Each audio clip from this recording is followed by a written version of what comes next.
Halo Cheese Lovers, kali ini kami dengan bangga mempersembahkan sebuah pertandingan catur spektakuler. Sebuah game epic ending, pertandingan catur abadi dari legenda catur Amerika Serikat kelahiran 10 Agustus 1877, Frank James Marshall. Oke, pertandingan yang berlangsung di Polandia tahun 1912 ini diawali dengan pion D4. Frank Marshall membalas pion E6, Horvitz defense.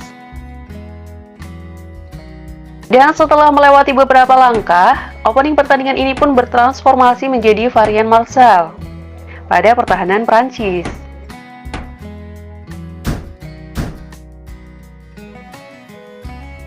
Pertarungan berlanjut, luncur ke E2.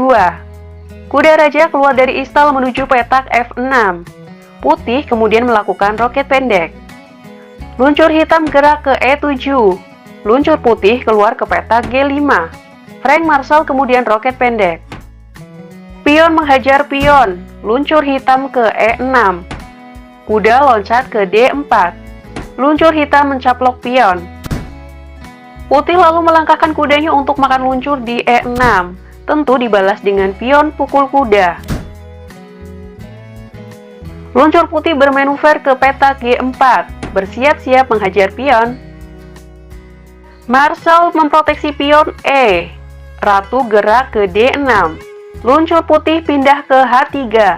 Benteng hitam lalu nongkrong ke petak E8. Stefan Levitsky melanjutkan pertandingan. Ratu maju ke D2. Dibalas dengan langkah luncur ke B4. Dan setelah luncur putih memukul kuda di petak F6, Marshall menghajar luncur menggunakan benteng. Putih lalu meletakkan benteng ke D1. Marshall memajukan ratunya ke C5, menambah tekanan terhadap kuda. Stefan Levitsky lalu mereposisi ratu ke petak E2, disambut oleh Frank Marshall, luncur pukul pion. Pion menghajar luncur, Frank Marshall menggerakkan ratu mencaplok pion. Pada titik ini, Stefan Levitsky mencoba sebuah taktik. Stefan Levitsky melakukan aksi pengorbanan benteng, yaitu dengan langkah benteng mencaplok pion di petak D5.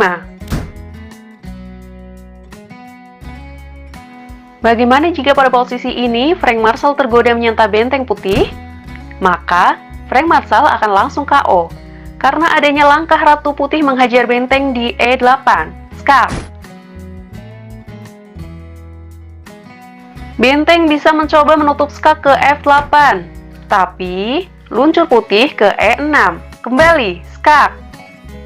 Sang Maharaja Hitam terpojok ke petak H8, pastinya akan dibalas dengan langkah Ratu Putih memakan benteng, skak mat.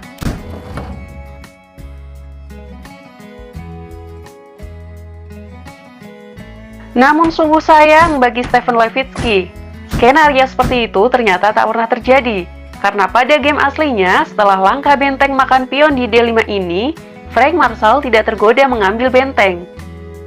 Frank Marshall memilih memajukan kuda ke petak D4, menyerang sang ratu.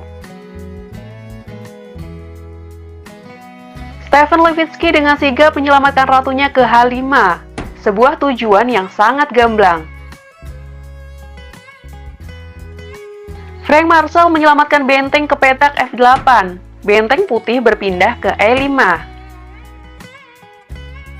Pertandingan semakin sengit, Frank Marshall pada posisi ini menyerang sang ratu, benteng H6. Ratu putih bergeser ke G5, giliran Frank Marshall yang melakukan manuver pengorbanan benteng yaitu benteng hitam mencaplok luncur. Apabila pada posisi ini Stefan Levitsky menggerakkan pion memakan luncur, maka akan dibalas dengan lompatan kuda ke petak F3. Skakster. Tentu saja Frank Marshall jauh lebih superior.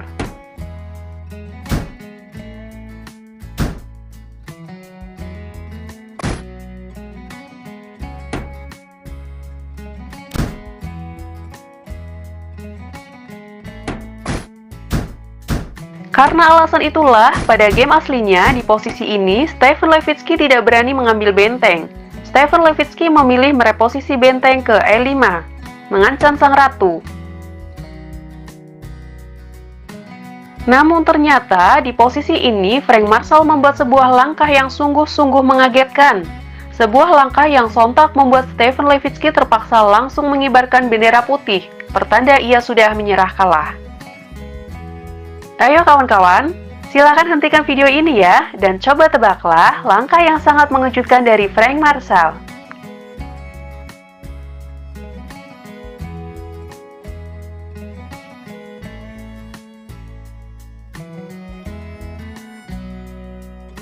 Are you ready? Pada posisi ini, secara mengejutkan Frank Marshall ternyata melakukan taktik pengorbanan ratu. Frank Marshall melemparkan ratunya ke tengah api, yaitu dengan langkah ratu ke petak G3. Wow! Mungkin karena syok dengan langkah ini, Stephen Levitsky langsung menyerah. Ya, Stephen Levitsky memutuskan menyerah karena ia menyadari di posisi ini semua variasi lanjutan ia akan kalah. Contoh pertama, jika sekarang Stephen Levitsky menggerakkan pion H memakan ratu, maka skakmat satu langkah, kuda hitam loncat ke E2.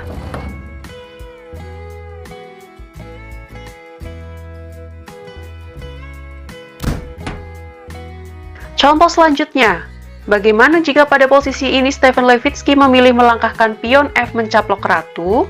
Maka, lagi-lagi Frank Marshall akan membalas dengan manuver kuda ke E2 skak.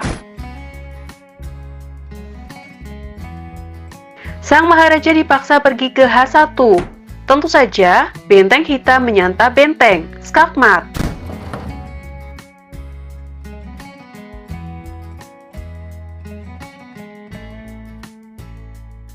Contoh yang terakhir, jika saja setelah langkah ratu hitam ke petak G3 ini, Stephen Levitsky mencoba menyambung asa dengan langkah ratu pukul ratu, maka tetap saja kuda hitam meloncat ke E2, skak. Raja H1, kuda hitam menghajar ratu. Kembali, skak.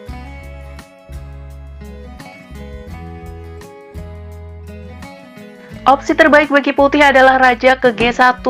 Kuda hitam akan balik ke petak E2, skak. Raja dipaksa mojok ke H1. Bisa dibalas oleh Frank Marshall dengan langkah simpel, benteng ke C3.